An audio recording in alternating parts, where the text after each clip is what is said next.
사실은 많은 분들이 데이터를 차별성으로 가지려고 하고 또 PR 하시는데 가장 중요한 것은 제가 지난 6년을 겪으면서 제일 중요했던 건 관점이 아닌가라는 생각을 합니다. 무슨 얘기냐면 우리의 고객이 누구고 우리의 파트너가 누구냐. 결국 유통의 문제를 해결하겠다고 시작을 했습니다만 결국은 누가 고객이냐에 대한 고민도 참 많이 했어요. 네. 우리는 도소매상이 우리의 고객일까? 아니면 농가가 우리의 고객일까? 이런 고민들도 오래 했었던 것 같고요. 미션이 나오기까지. 근데 파트너이기도 하고 고객이 될 수도 있어요. 그리고 저들을 갖고 있는 문제들을 해결하는 게 우리 회사의 미션으로 최종적으로 결정하게 됐고요. 현황을 말씀드리면 가령 한국의 농민 수가 200만 명쯤 됩니다. 네. 100만 농가가 좀 안 되고요. 근데 이게 2020년에서 2024년 4년 동안에 30만 명이 줄어든 거거든요. 230만 명쯤 되던 게 200만 명까지 줄었어요. 4년 만에. 왜냐하면 애초에 평균 연령이 65세가 넘어갔었던 게 되게 고령의 인구가 농사를 짓다가 많이 돌아가시고 또 돌아가시지 않아도 이제 더 이상 농사를 지을 수 없게 되셨겠죠.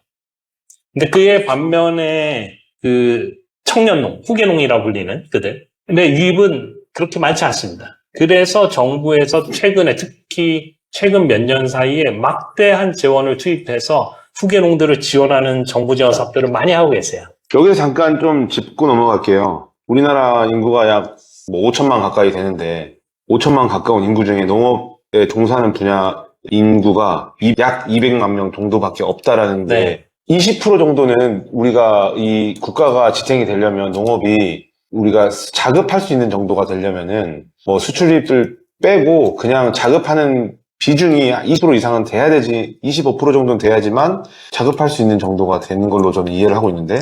관련된 제가 책이나 논문들을 좀 읽어본 적이 있는데 정확한 수치는 기억 안 납니다만 저의 생각은 30만 명이 200만 명이 되고 이것 자체가 큰 문제라고 생각하진 않아요, 저는. 네. 왜냐하면 한국은 애초에 너무 소농 위주로 발전해왔고 그 소농이라면은 한 가구가 운영하는 재배 면적이 너무 좁은 거죠. 그렇죠. 근데 제가 듣기로는 1960년대인가 이제 한국이 농업의 계획을 짤 때 소농 위주로 이제 발전했는데 같은 시점에 네덜란드는 이거를 기업형으로 발전시킨 거예요. 네. 그래서 재배 단위 면적이 다릅니다. 근데 제가 공부해본 바로는 농업은 안 그럴 것 같지만 이것도 마치 다른 산업처럼 규모의 경제가 완전히 적용되는 분야예요. 그렇죠. 네, 재배 면적이 크면 클수록 효율이 나옵니다. 규모의 경제가 발생해요. 그렇기 때문에 소농 위주로는 발전할 수가 없어요. 산업화될 수 없고 규모화될 수 없고 기계화될 수 없고 자본화될 수 없어요. 야, 그러니까 문제가 많이 나오네요. 네, 230만 명이 200만 명이 된 것 자체가 문제라기보다는 되게 빠른 노령화, 고령화, 어째 숫자 주는 건 문제예요. 숫자가 적다고 생각하지는 않습니다, 저는. 네. 어떻게 보면 이게 기회가 될 수도 있는 거죠. 규모화, 기계화, 산업화, 자본화, 로봇화가 될 수 있는 기회가 될 수 있다고 생각하는데 그 과정에서 그 어떠한 그런 프로세스 없이 그냥 주는 건 문제가 되는 거죠. 네. 게다가 한 가지 지표를 더 말씀드리면 30만 명에서 200만 명까지 30만 명이 만 4년 만에 줄어들었을 뿐만 아니라 이들의 농업소득을 좀 볼 필요가 있습니다. 네. 농업소득이 그 농가의 소득 중에 농업소득이 한 몇 프로 될 것 같으세요? 소득이 몇 프로다? 가령 제 소득의 100%는 회사 다녀서 받는 제 월급이거든요. 그러죠. 네. 보통은 그렇지 않습니까? 뭐 부업이 있을 수도 있겠죠. 네. 뭐 일을 하지만 많은 분들이 대리도 하시고 아니, 농업소득이 100%가 돼야죠. 뭐 안 돼도 한 대다수여야겠죠. 네. 30%입니다. 돈을 못 벌고 있다는 거네요. 30%가 농업소득. 농가의 소득 중 30%가 농업소득이고 농업 외 소득이 또 있죠. 그리고 정부가 사실상 지원해주는 금액이 있어요. 뭐 이런저런 표현을 쓰는데 그러니까 333이에요. 대략. 아, 그래요? 농업소득이 30%, 내가 알바 뛰어서 30%, 정부가 지원하는 게 30%예요. 그리고 지금 쫙 인구가 빠지고 있으니까 정부에서는 자, 청년들아, 만 39세 이하는 5억 줄게, 최대. 빌려줄게, 저리로. 1%대. 근데 작년 물가 인상률이 2.1%였어요. 물가 인상률보다 낮은 대출은 뭐 거의 주는 거죠. 어쨌든 이 저리로 제가 그때 한국투자금융그룹으로 받았던 금액이 3억입니다. 네. 5억을 줘요, 청년들한테. 억울하시겠네요. 저걸 진작에 알았다라고 내가.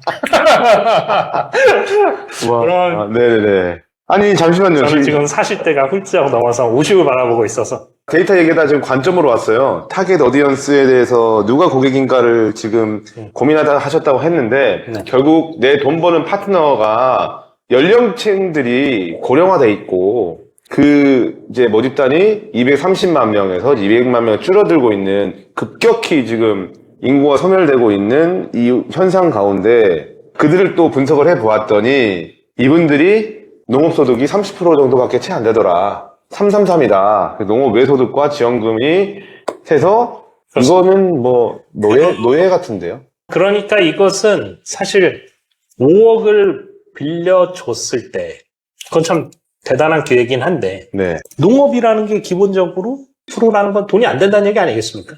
농업이 5억이라는 게 5억 가지고 할 수 5억을 떠나서 예. 한국의 농민의 농가 소득의 농업 소득이 30%라는 얘기는 농업은 돈이 안 된다는 얘기 아니겠어요? 농업이 도움이 안 되죠.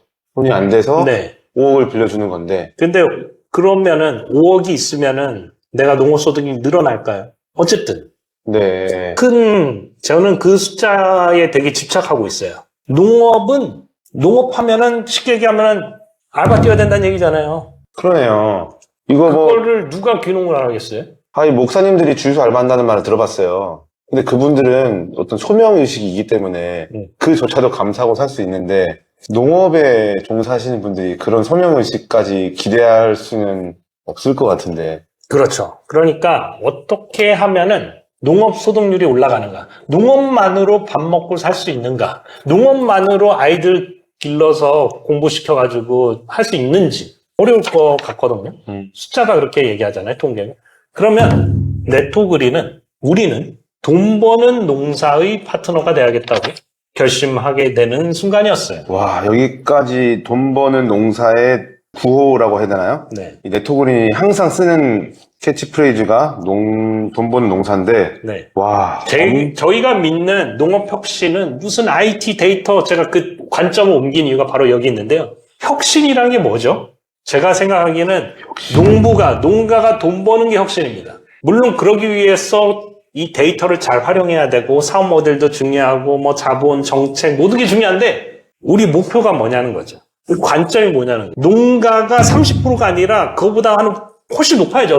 두세 배는 돼야지. 이걸로 살 수 있으면 알아서 와요. 그 구조를 만들어야겠다고 그거에 헌신하고 기여해야겠다고 믿는 팀이 네토그린입니다. 그러려면 비단 데이터뿐만 아니라 많은 것들이 필요해요. 그리고 저희 힘만으로는 안 돼요. 우리가 지금 같이 있는 이유죠.